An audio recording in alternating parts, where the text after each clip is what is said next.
You're in there, right? Just open up. Come on, give me a break. I was just enjoying my time in the new house, feeling good. Open the door. Not wanting to disturb the neighbors, I reluctantly opened the front door. You're infertile and you dare stay at home? I don't recognize you as my daughter-in-law. My husband and his mistress were standing there, along with my mother-in-law. What?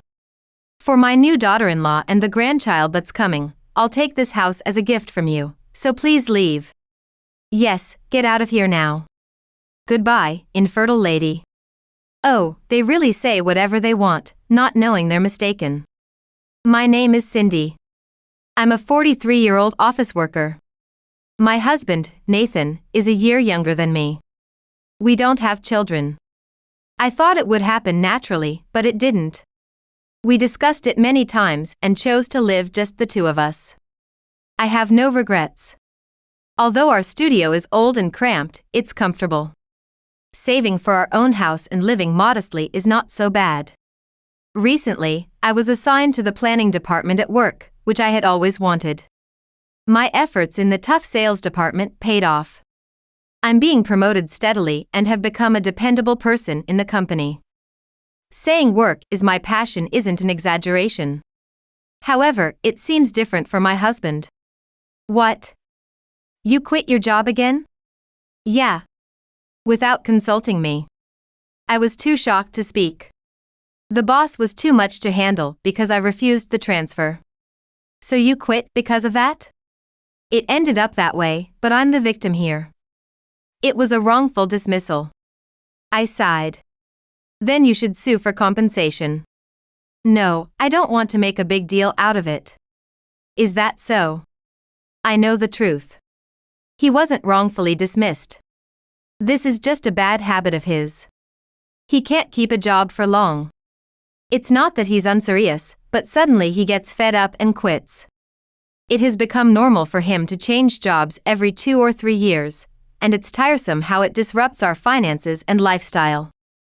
As a partner, I can't tell him to endure a job he hates. But we're in our 40s now. Changing jobs repeatedly only increases the disadvantages. In moments like this, I'm glad we don't have children. I can support us, and if something happens to me, he should be able to support me. Though I knew it, re-employment didn't go well, and time just passed. His age and background as well as the timing were issues. He was getting frustrated.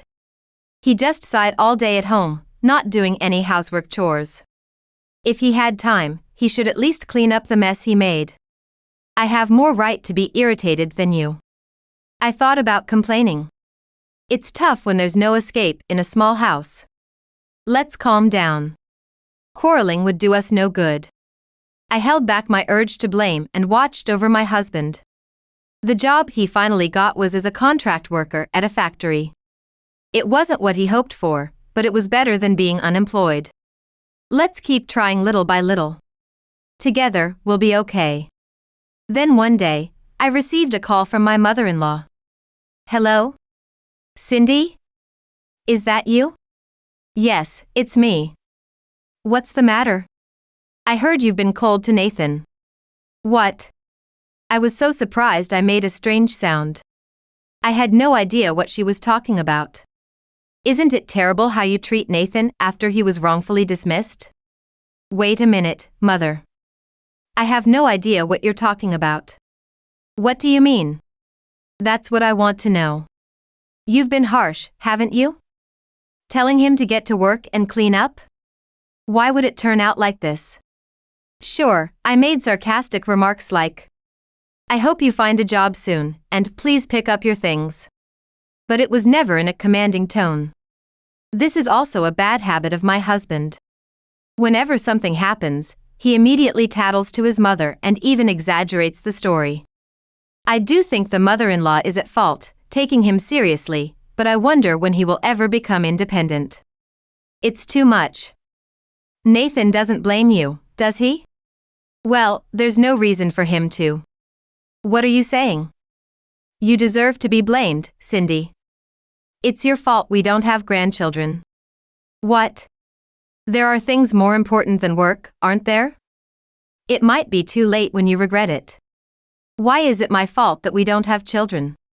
It seems my husband has been making convenient fabrications. We decided together, yet I feel betrayed. He probably wants to maintain his image, but siding with his mother to make me out to be the villain is like child's mischief. We are a couple who will spend a long time together, and we must not lose trust. With that thought, I decided to talk to him that night. Please don't exaggerate things to your mother. If you have complaints, I want you to tell me directly. Let's do that for our future, okay? My husband, visibly annoyed, started messing with his smartphone midway through our conversation. Hey, listen to me. You're being noisy. I'm getting work messages. Saying that, my husband stood up and left the discussion, heading straight to the bedroom. Is he in a bad mood, or just tired from factory work? It can't be helped. We'll talk another time. But the next day, he refused to talk again, claiming he was tired and sleepy. The following day, he returned home in the morning after a company welcome party. He spent the entire holiday sleeping off a hangover. After that, he continued to come home late due to overtime and socializing. He's clearly avoiding me. He's trying to let things fade into obscurity, but that won't solve the problems. I hate being unfairly blamed by my mother-in-law. I rub my sleepy eyes while waiting for him to come home. This is a problem we shouldn't postpone just because it's troublesome. Around the time the date changes, my husband returns home cheerfully humming a tune. Welcome back. Whoa. You scared me. What's wrong? Surprising, right? You were awake? I was waiting for you. What? He looks annoyed. Why are you avoiding this? You're noisy. You've been acting strange lately. You're so persistent. If you have something to say, leave a note. A note?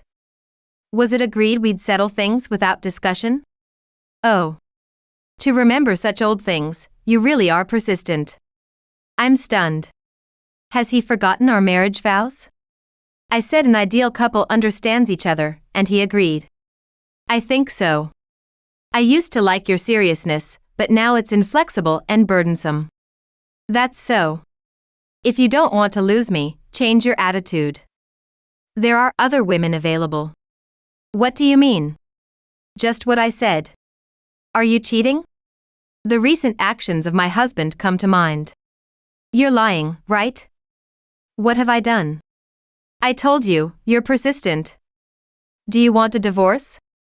Don't say things like that. He clicks his tongue, pulls out a green paper from his bag, and thrusts it at me. It's a filled-out divorce form. Why this? I was asked to write it. By whom?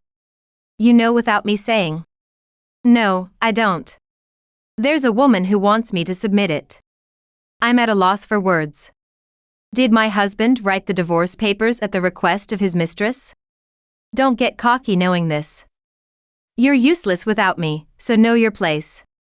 I hold the divorce form with trembling hands. I can hear my heartbeat.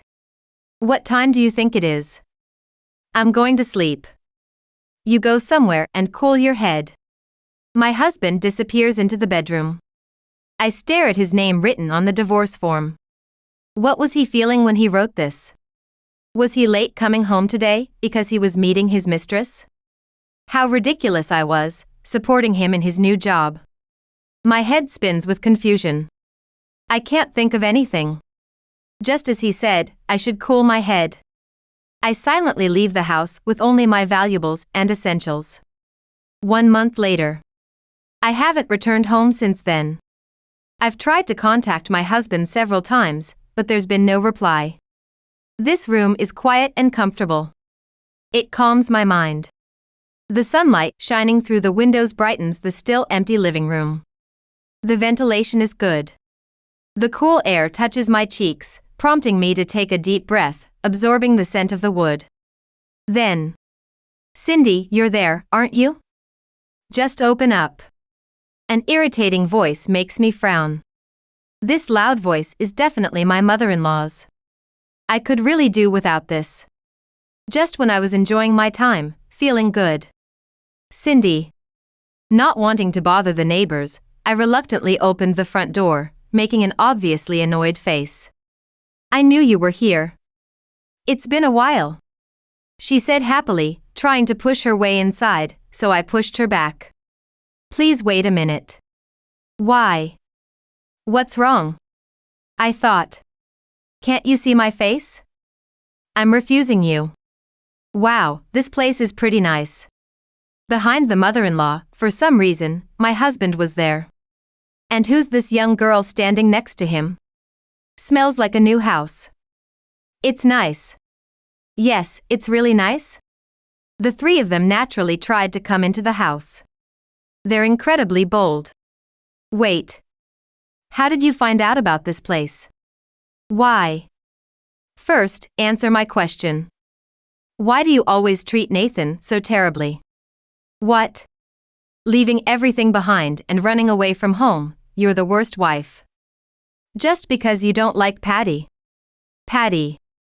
Ah, that girl. I see, she's approved by my mother-in-law. Wait.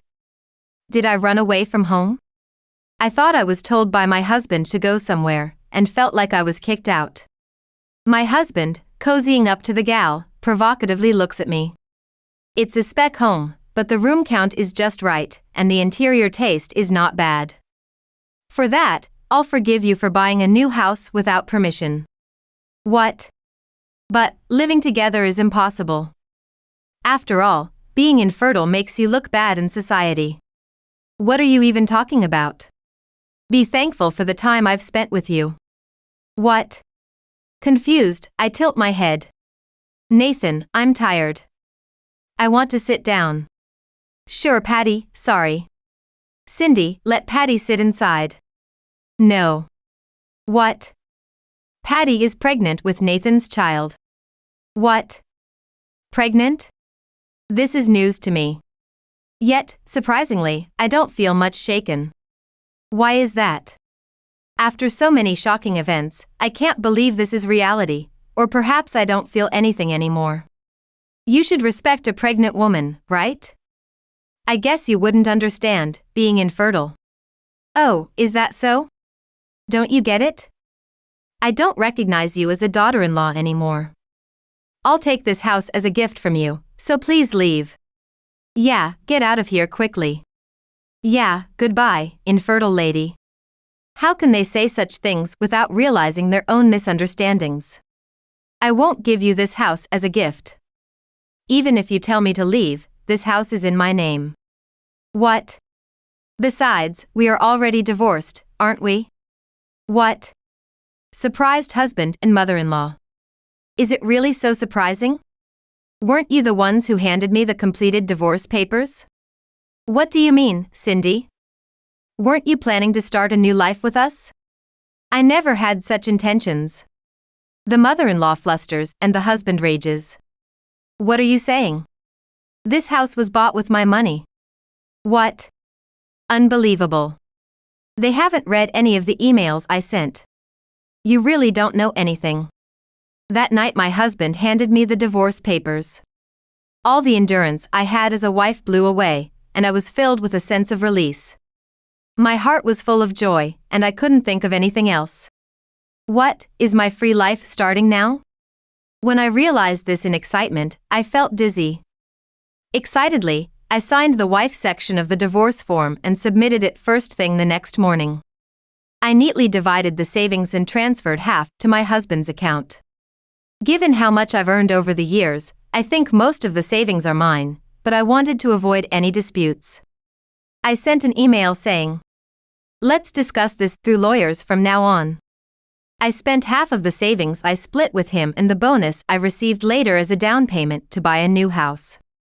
I covered the rest with a loan. A loan? How can a homemaker get a loan? I'm amazed by my husband, who sounded sort of looking down on me. Well, if you hadn't been constantly changing jobs, maybe you could have gotten a loan. What? You wouldn't know since you don't manage the household finances, but my salary is twice as much as yours. This seemed to hurt his pride, and he was shaking with anger, and even Patty looked shocked. Nathan, this isn't what you told me. You said we'd live in a luxurious new house, didn't you? Oh, calm down, Patty. Poor man, my ex-husband, was really shaken up. I've been the one supporting our finances all this time. To think he planned to live with his new wife and mother-in-law too, it's outrageous. Cindy. She seems about to boil over with anger. This is unforgivable, it's fraud. Mother, who wrote the divorce papers first? And who encouraged him to write them? It was that girl there, your future daughter-in-law, right? It's great that you have a grandchild on the way. Anyway, we will take the house too. Her nostrils flare with arrogance. As I have said, that's impossible. Such a big house is too much for you alone, isn't it? I plan to live here with my parents eventually. What? What is this daughter-in-law saying?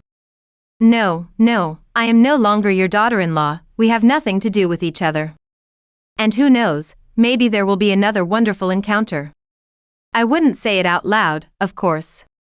What will I do? I was all set to live in this house. She looks dejected. What happened to the apartment you used to live in? That old place? I sold it.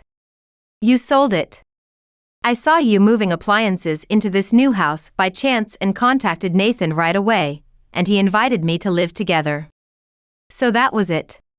Then, the only place left is the small, old studio I used to live in. Not that I feel any sympathy. Unlike a tough career woman like Cindy, having a young, obedient daughter-in-law and grandchildren, I thought I'd have a secure old age with a new house. I wish she would stop speaking ill of others while looking so forlorn. Who's tough? If my husband weren't so pitiful, I wouldn't have had to be so firm. Oh, what a letdown. But don't worry, I'll go back and tell everything to my dad. Patty seems defiant. What? Wait, that's... If my dad gets angry, it will be serious. You better take responsibility. Patty, please, not that. As for why my husband got this young gal pregnant, she was an office clerk at his company, and one thing led to another. After a drinking party, he brought her home on a whim, and surprisingly it just happened. She wasn't just a regular employee, but actually the daughter of the factory manager. Raised in a girls' school, this lady, despite her flashy looks, had no experience with men. Indeed, my husband was her first partner, and of course, she had no idea he was married. She believed his typical adulterous line. My wife and I have grown apart, I'm about to get a divorce. She even went to the trouble of preparing a divorce form for him. That's good, she seems to become quite a capable wife. May she find happiness? Well, that settles it. Please feel free to do as you please from here. Wait, please. He clings to the door as I close it, which makes me feel scared. Cindy. Don't you have any maternal feelings? What do you think of the new life about to be born? Yes, he is right. We will take this house as a gift for the birth. I said with a full smile to my desperate ex-husband and former mother-in-law. Congratulations, goodbye. I mercilessly close the door and lock it. I'll leave the rest to my lawyer. But it wasn't as simple as I thought. After all, people who demand someone else's house won't back down easily. I can ignore the resentful emails from my husband by replying, "Please communicate through lawyers." But the problem is the mother-in-law. She leaves long messages on the answering machine, which are truly annoying. Because of you, I've become a homeless old woman. Could you at least arrange another apartment for me? This house is too cramped and suffocating. When I told Patty to do the housework, she said, "Why don't you do it?" What am I supposed to do now? I'd like to delete these voicemails right away, but they might be useful, so I'll save them. Their demands might escalate. After all, they are shameless people. Then one day, an unwelcome guest arrived at my house. The doorbell rang without prior notice, and I thought it might be Nathan or his mother, so I considered calling the police while clutching my smartphone. There stood a stern-looking man with piercing eyes. I'm on guard. This man, I feel like I've seen him somewhere before. But I couldn't possibly know such a rugged man. Could this be a scam disguised as a door-to-door sales pitch? May I ask who you are? I am Robert, the factory manager. Suddenly, it struck me. Patty's father, the factory manager. That's right, that girl said she would. Tell her dad. Nathan and Patty appear behind the factory manager, smirking. They've brought some strong reinforcements. Dad, tell her. Father, please make her suffer. The factory manager's lips turn into a frown, and he furrows his brow, clearly very angry. What if he demands a nuisance fee or childbirth expenses? As I decide to call the police and look at my smartphone, I must say, yes. The factory manager apologized deeply. I am terribly sorry. After saying this, he glared at Nathan and Patty and forced them to apologize to me. Apologize, you too. What? Dad? Why? This isn't what we talked about. I watch in astonishment. What on earth is going on? Don't misunderstand. I brought you here to apologize to this lady. What? I truly am sorry. My daughter has taken your husband and even demanded your house. Yes, that's correct. Nathan and Patty start to panic. Dad, you knew? Yes. All those stories about being deceived or having your house taken away, weren't they all lies? Where did you hear that? Nathan's mother told me everything. The factory manager clenches his teeth in anger. He says he was seduced by the former mother-in-law. Now that we're family, let's get along well, in many ways. Your daughter stole my son. We should get along just as well. You only have to buy me an apartment, and you can visit any time you like. Of course, the factory manager politely declined. I'm speechless. To think she was my mother-in-law. Nathan, all you do is talk about what suits you, and I'm disappointed in you and your mother. That's not fair. I've always been faithful to my wife. Don't joke. Stop it, Dad, you're scaring me. You too. What? I've spoiled my only daughter too much. Neither of you is needed at my factory. There's a place with a devilishly tough work environment. Go work there and rethink your lives. What? The factory manager then turns to me and says, does this suffice as an apology? Yes. Why would you go to such lengths? I would like to maintain a good relationship with you moving forward. I was utterly confused and once again found myself staring at him as he was smiling. Then, it struck me. That's right, from long ago. He was the head of the administration department at a company I frequently dealt with during my sales career. Oh, I didn't recognize you, I apologize for that. Now it was my turn to apologize. There's been a merger, and now I'm managing a new factory. It's understandable that you didn't recognize me. I see. I couldn't believe it when I first heard that your husband was working at my factory. The factory manager looked away, making a troubled face. Has he been causing any trouble? His work attitude is poor, he doesn't learn, and he even has unexcused absences. You, being such a capable wife, are quite the opposite. I could easily picture my ex-husband's irresponsible behavior, but it wasn't surprising at all. Since I'm no longer his wife, there was nothing for me to defend or apologize for. I could only offer a wry smile.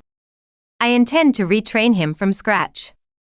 I'll make sure he never has to come here again. Nathan had become small, and Patty looked displeased. You were always good at training newcomers.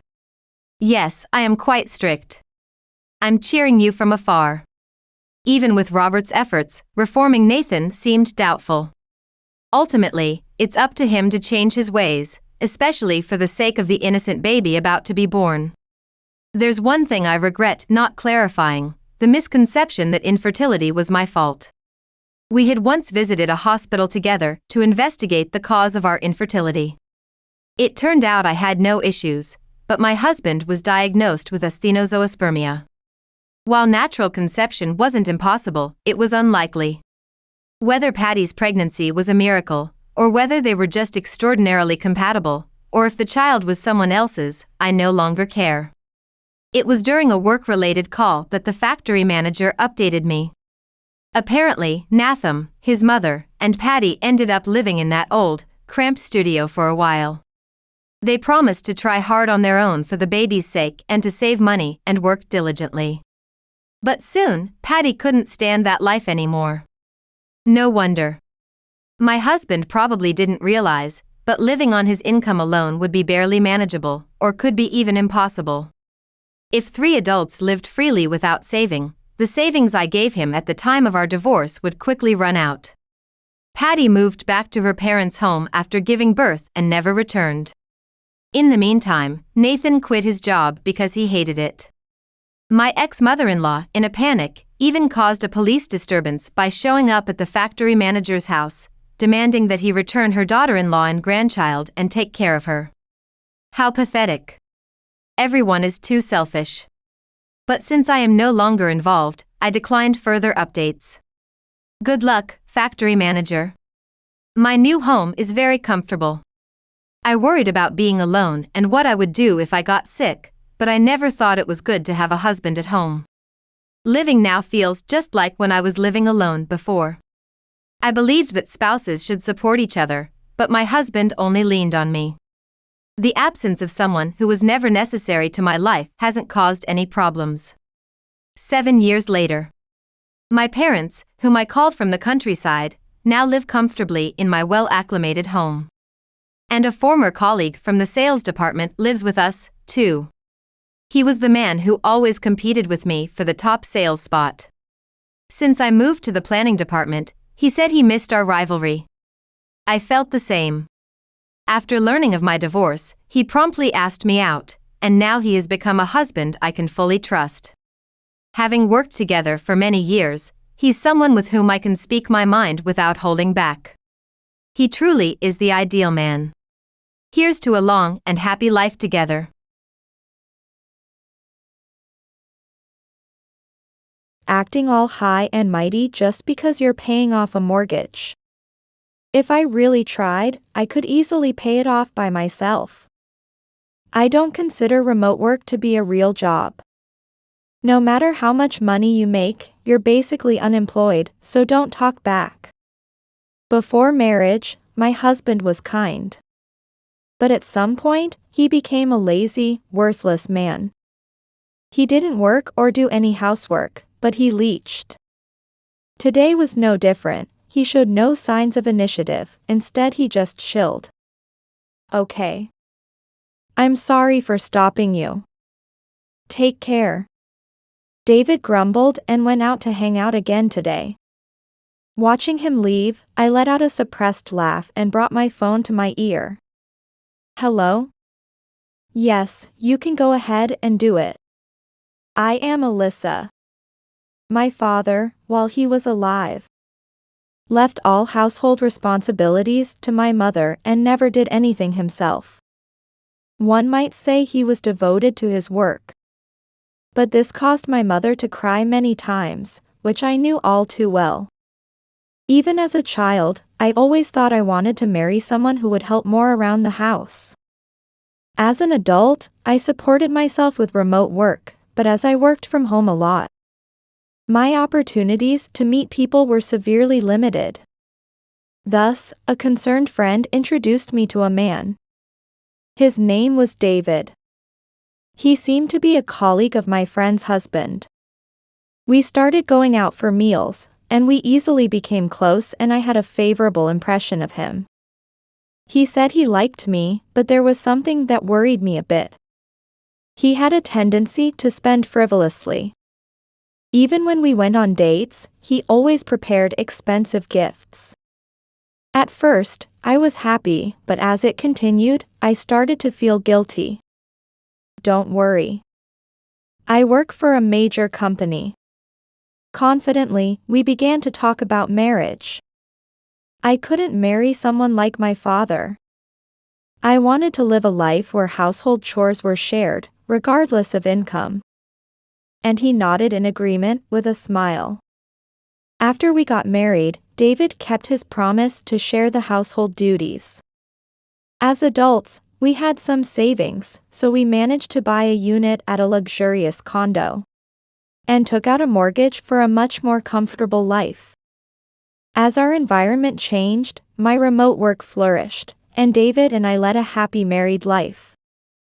However, for some reason, David was at home a lot. He clearly had fewer workdays than a typical employee, and when I tried to talk about work, he would dodge the subject by focusing on housework or changing the topic. As the suspicion grew, I confronted him one evening over dinner.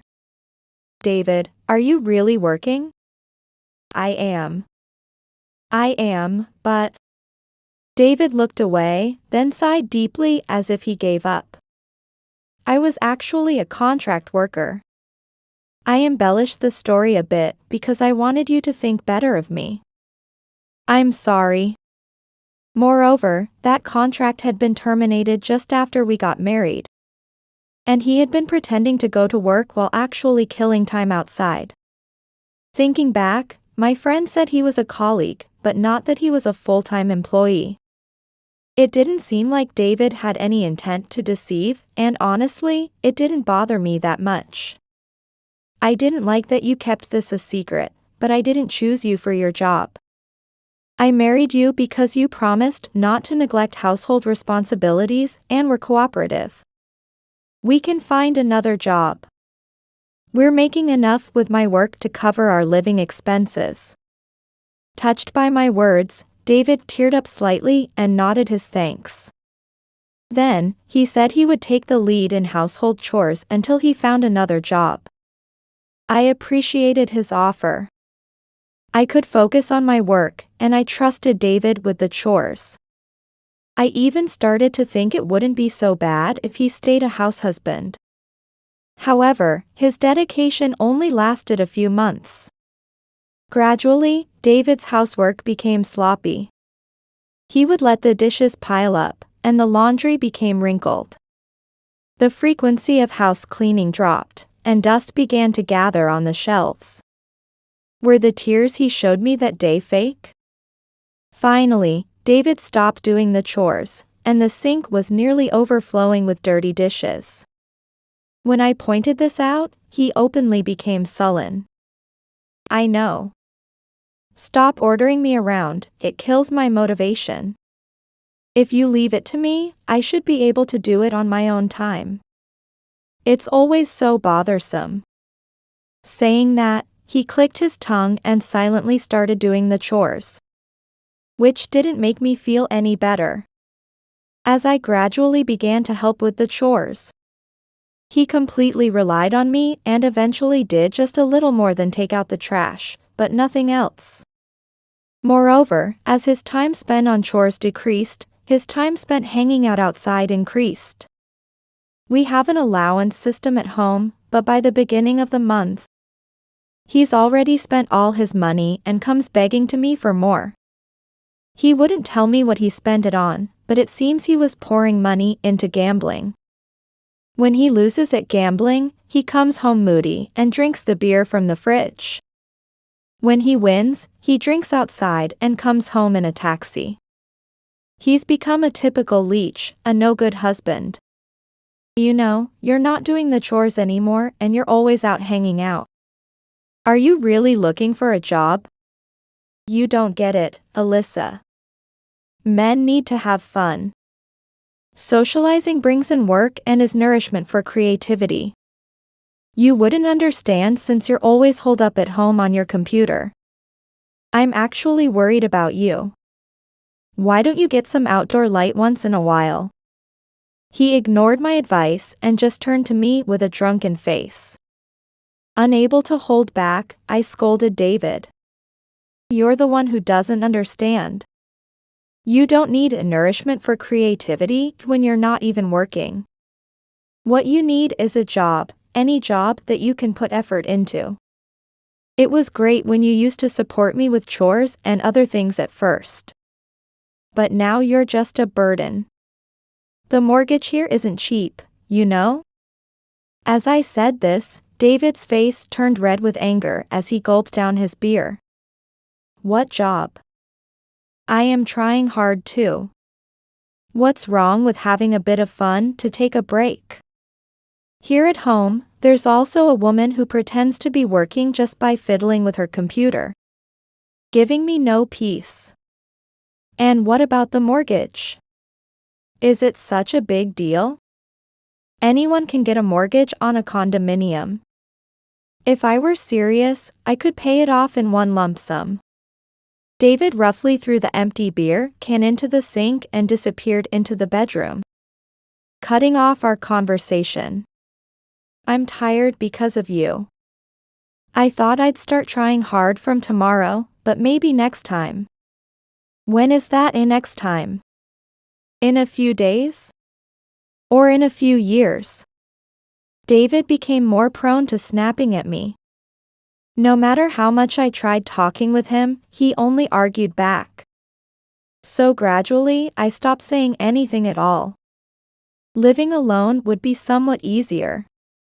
And before I knew it, I felt more relaxed when David was out hanging out. I used to want him to come home instead of being outside. It feels like I am compensating and forcing myself to be patient. Should I break it off? Such thoughts began to circle in my head, stopping my work more often. Then one day, David came home drunk in a taxi again. When I went to meet him at the entrance, he was smiling cheerily. You look happy. Did you make money at casino? Yeah. I must be a genius. I made $1,000 in one day. See, I can do it when I try. Despite his good mood from winning at gambling, I wondered how much he had spent to earn that $1,000. If he were truly a genius, he would lament such earnings as a loss. Though I didn't say it out loud, such petty cash couldn't even cover the mortgage. Unaware of such things, he happily collapsed onto the bed. I quickly changed David's clothes and threw them into the laundry basket. Then, something fell out of the pocket of the clothes he had been wearing. It was a ring and a pair of earrings. The earrings were unfamiliar, but the ring was one I had seen many times before. It was our wedding ring. I sniffed the clothes again and smelled a woman's perfume. Honestly, I suspected that he might be seeing another woman since he started going out more often at night. Despite how much he changed since the day we married, a part of me that still believed in David had been denying those thoughts. But today, David deliberately took off his wedding ring to meet a woman. If this is not betrayal, what is? With a heavy heart, I decided to hire a detective agency to investigate David. Then, the evidence of his infidelity quickly surfaced. Moreover, the other woman was a wealthy housewife living in the same condominium. It seems that both of them lacked common sense. Both leeches probably found a lot to talk about. Or perhaps, like when he first met me, David was embellishing himself with lies. Either way, I can no longer trust David. That was the moment I decided to divorce him.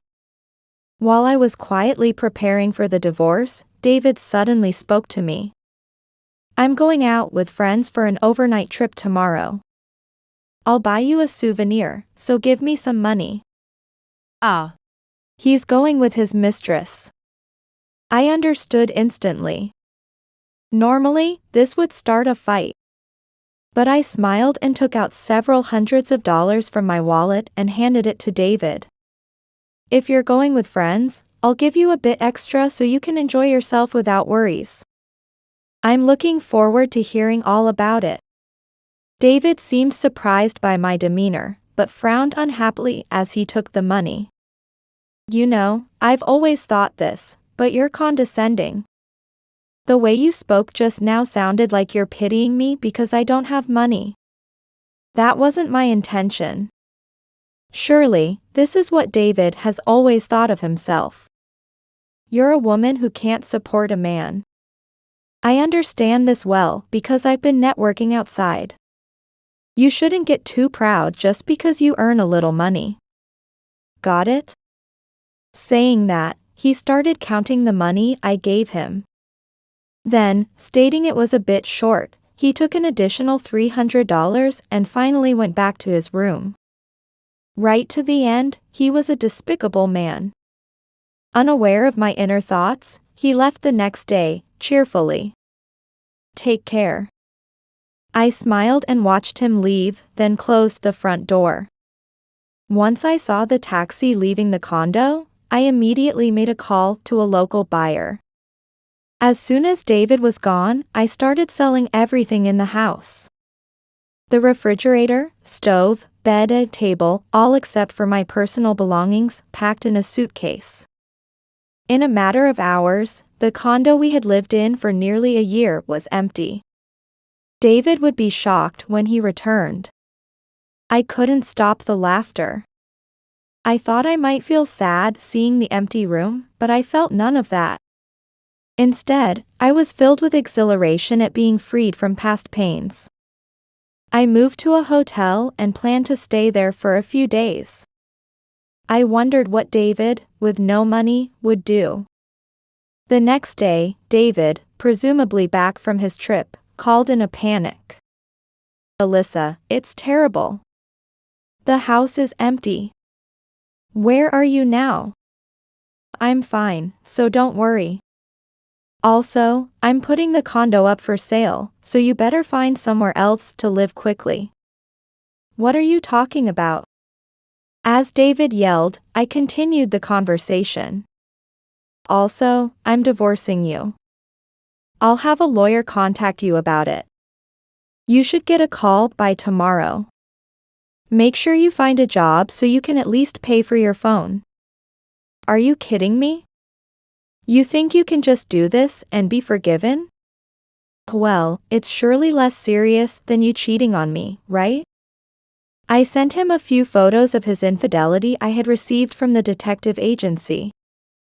And David was at a loss for words. You'll be fine. You said you could do amazing things if you really tried, right? Good luck. After hanging up, I blocked his incessant calls. I also sent a certified letter detailing the affair to the husband of David's affair partner. More than wanting to disgrace the other woman, I felt a need to help her deceived husband. He quickly contacted me to thank me and informed me of his own divorce. We laughed, somewhat inappropriately, about both being rid of our burdens. It felt like everything was finally over.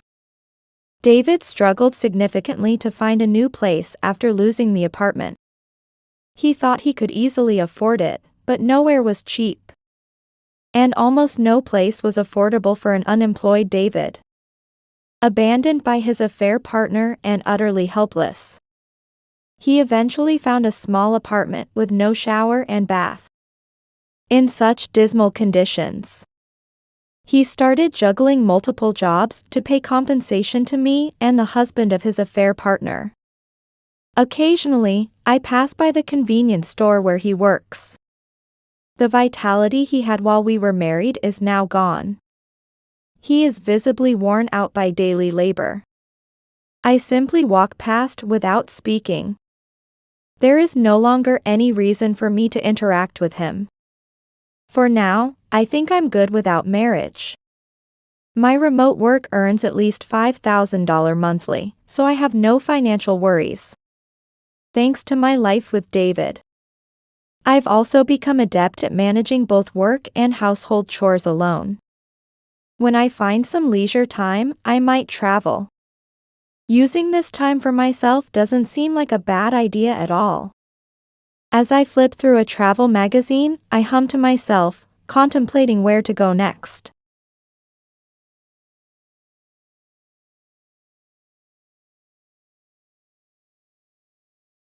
Well, I'm off to Miami. You just try your best with the housework and childcare, okay? The husband, suitcase in hand, said this to me with a laugh as he was about to leave for a 3-day, 2-night trip to Miami. From his eager departure, it was clear that this trip was not a solo journey or one with friends. It was an affair trip. That's because he had recently admitted to cheating on me. When I confronted him about having an affair, he readily admitted it and showed an unapologetic attitude. He demanded that I manage childcare alone while he neglected our family for his affairs. Occasionally, he would come home and criticize the way I did the housework. Hey, don't slack off. Make sure you wipe down every corner. Man, you really are a terrible wife. Each time he yelled, my heart wore down a little more.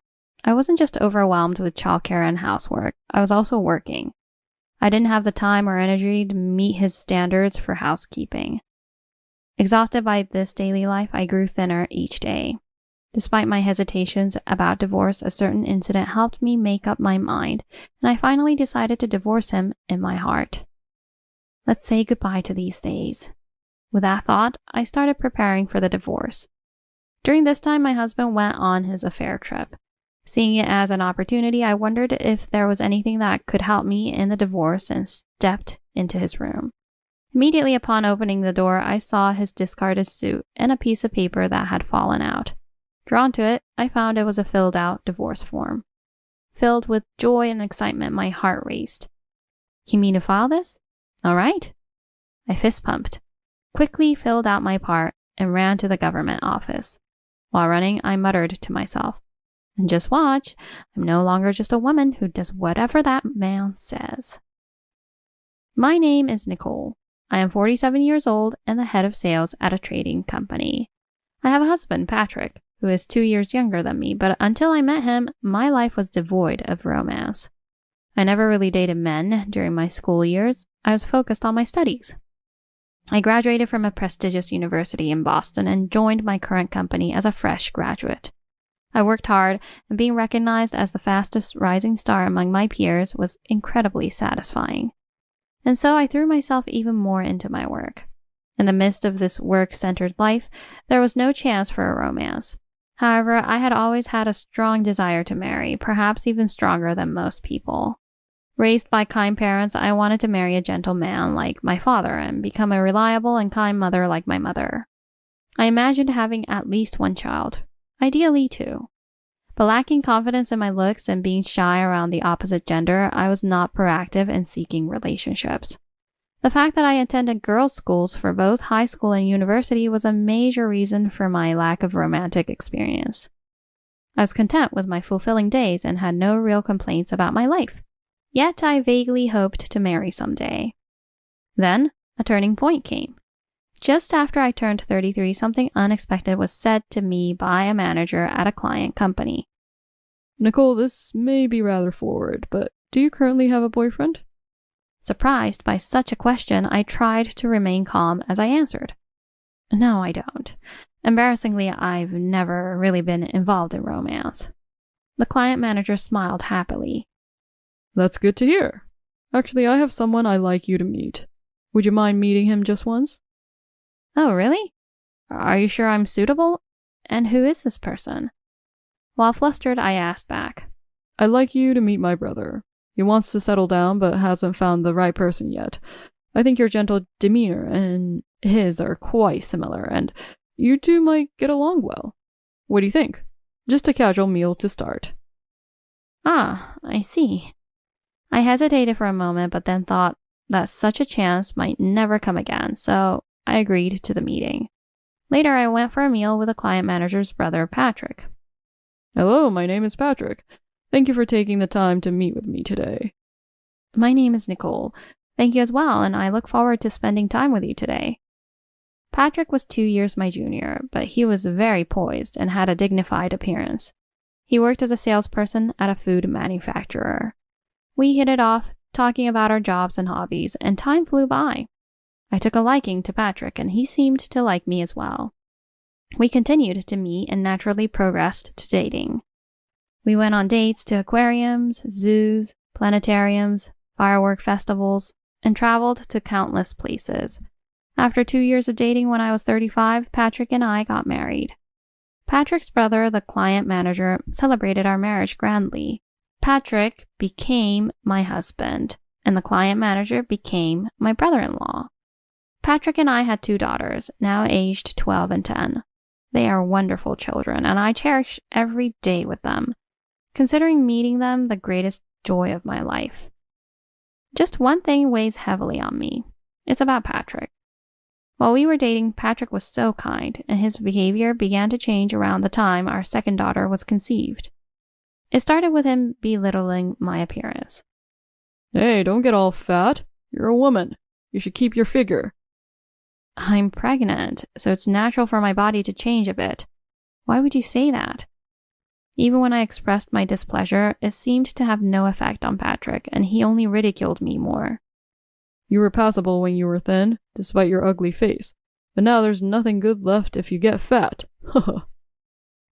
I was at a loss for words by his cruel remarks. He had never said such things when I was pregnant with our first daughter. What happened to Patrick? I couldn't help but doubt if the man before me was really Patrick, and I stared at him intently. What? What are you looking at? And by the way, are you even cleaning properly? I can't relax in this living room. Clean up now. Indeed, the living room had a few toys left by our eldest daughter. However, I couldn't accept being spoken to so harshly. Hey, there's no need to speak to me like that. I'm desperately managing both work and childcare every day. If you have complaints, why don't you help out a bit? Yes, from that time on, Patrick completely stopped doing any housework or childcare, leaving everything to me. I'm tired from work. You're on reduced hours, so you have it easier than me. That's why you should be doing everything. Indeed, I was using the company's reduced hours system to leave an hour earlier than usual. Thus, I could come home earlier than Patrick, but managing the daycare pickup and drop-off for our eldest daughter while pregnant was not easy feat. It's not easy at all. For 10 years, Patrick did not help with housework or childcare at all. While Patrick and I often argued, he never directed his frustrations towards the children and always treated them kindly. Thus, although the thought of divorce crossed my mind, I had not yet taken any steps towards it until now. Then one day, something shocking happened. During lunch break at work, a close coworker invited me to an Italian restaurant outside the office. My coworker seemed hesitant to bring it up. You know, I've been wondering whether to tell you this, but I thought it's better if you know. Saying this, my coworker opened their smartphone and showed me a photo. What is this? I let out a gasp, close to a scream as I stared at the photo. Yeah, that's Patrick, right? Do you recognize the woman next to him? The photo showed Patrick holding hands with a young woman as they were about to enter a hotel. It was undoubtedly evidence of his affair. In a voice as faint as a mosquito's, I told my coworker that I had no idea who the young woman was. I see. This photo was taken last Friday night. I spotted Patrick in the downtown area holding hands with an unfamiliar woman, and they seemed suspicious, so I followed them for a bit, and they went into a hotel. I see. I said this and then fell silent before telling my coworker. Thank you for telling me. Can you send this photo to my phone too? After receiving the photo as evidence of the affair, I decided to confront Patrick about it. That night, after the children had gone to bed, I started the conversation with Patrick in the living room. Patrick, what is this all about? Have you been cheating? I asked him in a subdued voice so as not to wake the children, but my voice trembled with anger. Patrick stared at the photo for 3 seconds before yelling. What? Why do you have this? Keep your voice down, please. I hurriedly admonished him, but Patrick sighed in annoyance. His expression showed no sign of remorse. So it's come out, huh? Well, whatever. Now that you know, I can go on dates with Mandy openly. What? I was taken aback by Patrick's flippant remark. What kind of thought process did this man have? Mandy is a new employee at my company, really cute, and a cute girl. Quite different from an old hag like you. So you admit to the affair? I admit it. Mandy and I are in love. But hey, it can't be helped, right? Men are creatures who cheat. But don't nag too much. If we end up divorcing, you'll be in trouble too, right? Patrick told me this with a smirk on his face. His face was truly repulsive. Then, as if to end the conversation, he quickly retreated to his room. I followed Patrick and said, "Hey, we're not done talking," but Patrick showed no response to my words. How insincere. Anger almost overwhelmed me, but I felt that saying anything more to Patrick would be futile, so I returned to my room as well. Since then, Patrick has become more brazen, coming home later and later. Not only did he come home late, but he also started staying out until morning, completely neglecting his family. Occasionally, when he did come home, he would nitpick my housework and call me a terrible wife. Every time I heard Patrick's yelling, I felt my heart erode a bit more. I became increasingly worn out from work, housekeeping, childcare, and stress from Patrick. I did consider divorce, but I wondered if it was right to take the children's father away from them, leading to days without a clear decision. During this time, I had a chance to meet my brother-in-law, a department manager at a client company. My brother-in-law noticed my pale complexion after we finished talking about work and started the conversation with this. "Nicole, what's wrong? You seem unwell. Are you sleeping well?" No, I'm okay." And convinced by my response, my brother-in-law tilted his head. "You don't look okay. If something is bothering you, feel free to talk. I'm your brother-in-law and family, after all." I felt warmed by his words. Then I decided to take a leap and talk about Patrick, about his affair, his disregard for our family, and my thoughts on divorce. However, my brother-in-law furrowed his brow and said something unexpected. "Oh, come on. Divorce sounds too drastic. A man's infidelity here or there, just overlook it a bit. Nicole, you've aged quite a bit and become an old lady, so Patrick probably just wants to have fun with other girls sometimes. Try to understand Patrick's feelings too." What? His words shattered the slight hope I had that he would understand and offer supportive advice. I was stunned. What is this person in front of me saying? How could he say I should consider Patrick's feelings? Probably my brother-in-law loves his brother Patrick too much. There have been moments when I felt their brotherly love before, but I never imagined it to this extent. He had spoken sweetly about family earlier, but hearing him now, taking Patrick's side, I felt deeply disappointed. "Look, Patrick is trying hard in his own way. Please, don't divorce. It would be sad to see a blemish on Patrick's family register." But it might be difficult to stay together after being cheated on. My brother-in-law half smiled as he responded. "Really? But Nicole, if you divorce Patrick, do you think you'll ever get married again? At your age, with 2 kids, I doubt there's a man who would marry you. Wouldn't that be sad for the kids? You know, marriages go through all sorts of things, so just keep supporting Patrick." He said this and walked away. I stood there, dazed for a while. Then I muttered to myself, "This is unbelievable." I had another issue I was thinking of consulting my brother-in-law about, but I felt it was right not to mention it. That night, another distressing event gnawed at my heart. A call came from my mother-in-law who lives nearby. Since losing my father-in-law 5 years ago, she has been living alone. "Hello, Nicole. I overheard something. Are you considering divorce over Patrick's little fling? Complaining about that seems like you're not very tolerant. As a mother, you need to be stronger."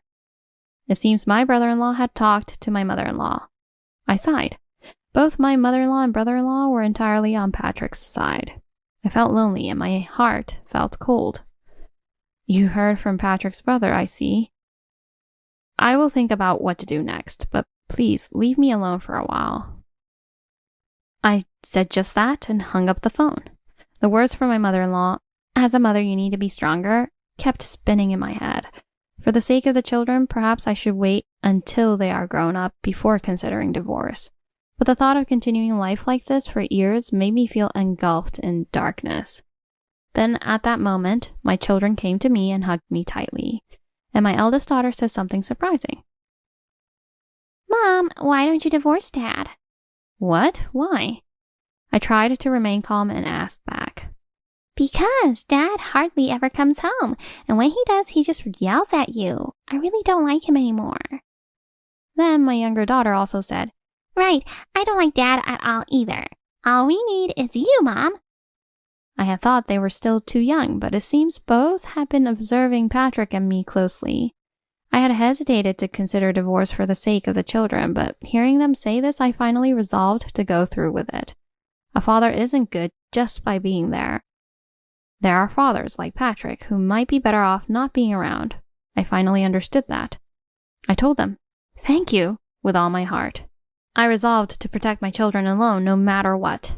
After that, I acted quickly. I began looking for a new place to live and visited real estate agents. At that time, Patrick left on a trip. Well, I'm off. Looking forward to Miami. Just keep doing the housework and taking care of the kids. He left cheerfully, clearly on an affair trip.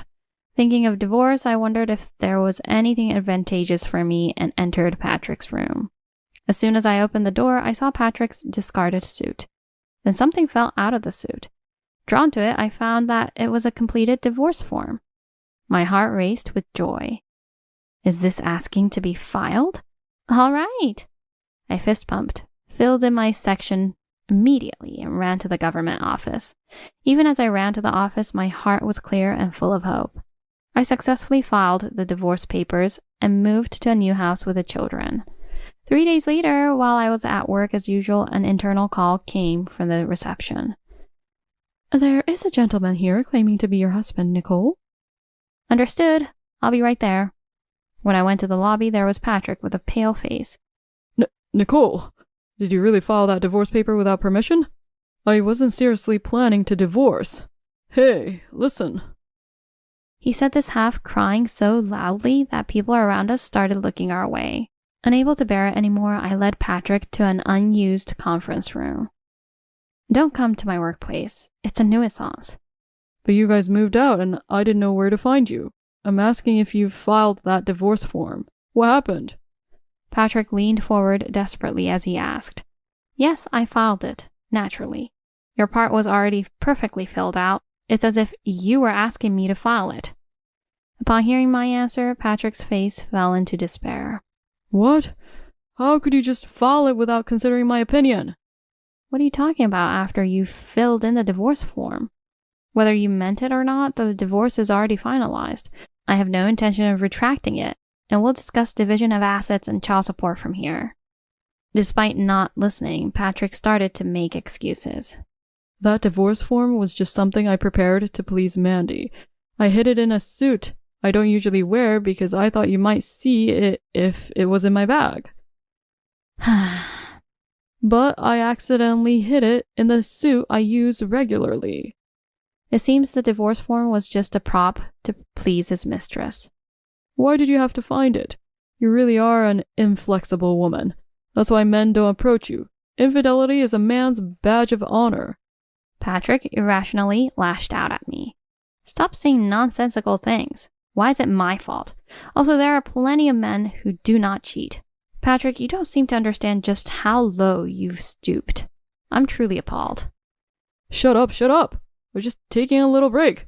It's your fault for becoming such an old woman. You have no charm as a woman. I looked at Patrick with cold eyes as he ranted.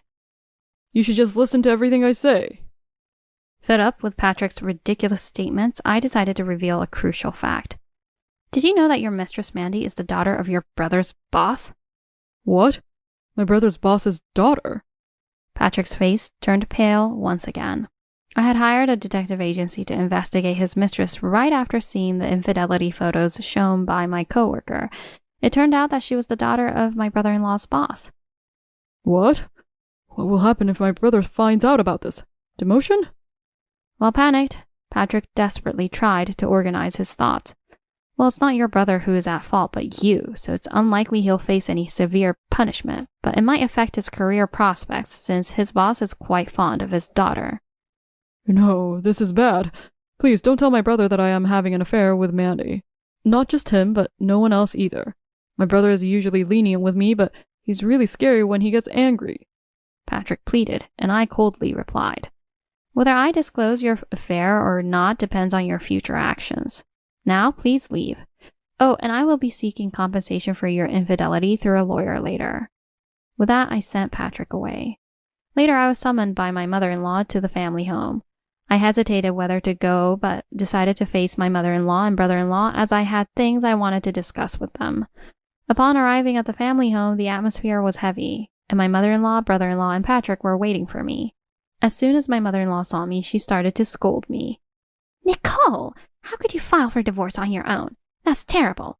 Please make up with Patrick. Who do you think allowed you to have children? It was Patrick, wasn't it? You should continue to be grateful to Patrick for the rest of your life. My brother-in-law echoed her sentiments. Angered, I firmly told both my mother-in-law and brother-in-law I have no intention of reconciling with Patrick. Then I confronted them with the fact that even Patrick didn't know. Since I've divorced Patrick, I am now a stranger to you. Therefore, please return the $20,000 you both borrowed from me immediately. What? Patrick exclaimed in surprise. Yes, I had lent $10,000 each to my mother-in-law and brother-in-law. They both liked gambling and were financially struggling, so they had secretly borrowed money from me. Please lend it to me secretly from Patrick. I'll definitely return it. I'll definitely return it, please. They had come to my house when Patrick was not around and begged me. At that time, being newly married, I wanted to maintain a good relationship with my family, so I lent them the money as they requested. However, they never showed any signs of intending to repay the debt. Now I regretted lending them money. My mother-in-law frantically argued. That has nothing to do with it right now. And my brother-in-law also sweated. I said I'd return it eventually. Why bring it up now? No, please repay it all at once. We are strangers now, and I can no longer wait. Realizing the gravity of the situation, my mother-in-law and brother-in-law turned to blaming Patrick. Patrick, why did you have an affair? You had such a good wife. Nicole, apologize right now. That's right, Patrick. It's all your fault. You should sincerely apologize to Nicole and try to reconcile. Come on, kneel down and apologize. As they suddenly turned against Patrick, I was utterly dismayed. It was clear they were just trying to get their debt with me forgiven. Confused by their sudden shift, Patrick, though angered, retorted. What are you two talking about? You've always been on my side. How can you suddenly say this? You both understood that infidelity is a man's nature. They only prepared that divorce form as a joke, and Nicole filed it without my consent. It's not my fault. As the three of them started arguing, I realized I couldn't deal with them anymore and decided to expose everything. By the way, Patrick's mistress is your boss's daughter, Mr. Brother-in-law. Her name is Mandy. What? Is that true? My brother-in-law was so surprised that he almost jumped up. Patrick's face turned pale and he was trembling. It's true, I have proof. I showed the brother-in-law and my mother-in-law the photographic evidence and the detective agency's report. My brother-in-law's complexion grew increasingly worse as he stared at the documents. What a disaster! To think he would go after Mandy. This could ruin my career if it gets out. I could be demoted. Patrick, what a foolish thing you've done. How is that so? Patrick, why on earth would you mess with such an important daughter? My brother-in-law and mother-in-law continued to berate Patrick, and Patrick burst into tears, saying, I didn't know either. If I had known she was my brother's boss's daughter, I wouldn't have touched her. That boss adores Mandy so much, he even has her picture on his desk. How are you going to take responsibility for this? Do you have any idea how much I've struggled to climb the career ladder, gritting my teeth and persevering? My brother-in-law also began to cry, and the family home was in chaos. I sighed. Then I muttered, Let's go home, and put the evidence of Patrick's affair back into my bag and headed for the entrance. On my way out, I addressed the three of them. Mother-in-law, brother-in-law, I'm setting the deadline for the loan repayment at the end of this month. Please make sure to pay it back by then. Patrick, you'll soon receive a bill for the compensation, so make sure to pay it. I will take my leave now. With that, I left the family home. Their voices blaming each other echoed out to the front door. Later, my mother-in-law and brother-in-law managed to repay the money they had borrowed from me by the deadline. Patrick also paid the compensation in one lump sum, though it seems he had to take out loans to come up with the money. However, since the compensation bill was sent to Patrick's company, his affair became known at work, and he was demoted. The mistress, a new employee named Mandy, felt uncomfortable at the company and resigned. The incident revealed to Mandy's father, the boss of Patrick's brother, that his daughter and his subordinate's brother were having an affair, and he was furious. My brother-in-law's position worsened as the boss suspected him of knowing about the affair, and his relationship with me, a manager at a client company, also deteriorated, leading to his isolation at work. As expected, his prospects for promotion were cut off. Patrick was severely reprimanded by his brother and eventually banned from returning home, living a lonely life. Mandy quickly dumped him. I received just one voicemail from Patrick begging for a reconciliation. In it, his voice was as faint as a mosquito's. Please reconcile with me. Being alone is too lonely. It was clear he was desperate. Of course, I didn't return the call or sympathize. Patrick was mentally cornered, could not concentrate on his work, kept making mistakes, and was eventually fired. As for my mother-in-law, she continued to rely on her son's money and couldn't stop gambling. Eventually, both my brother-in-law and Patrick grew tired of her. My brother-in-law moved out of the family home, and Patrick lost contact. Thus, at nearly 70 years old, my mother-in-law had to start working to cover her living expenses and debts. Having been a housewife all her life, she was exhausted daily by the unfamiliar part-time job and was often scolded by much younger colleagues. I once passed by the lunchbox shop where my mother-in-law worked, and she was being scolded by a customer for some mistake. Meanwhile, I am living a happy life with my children. The children seem to have completely forgotten about their father, who had little involvement with them. Seeing their smiling faces every day, I feel truly glad that I divorced. For the sake of my children and myself, I am determined to continue living my best life.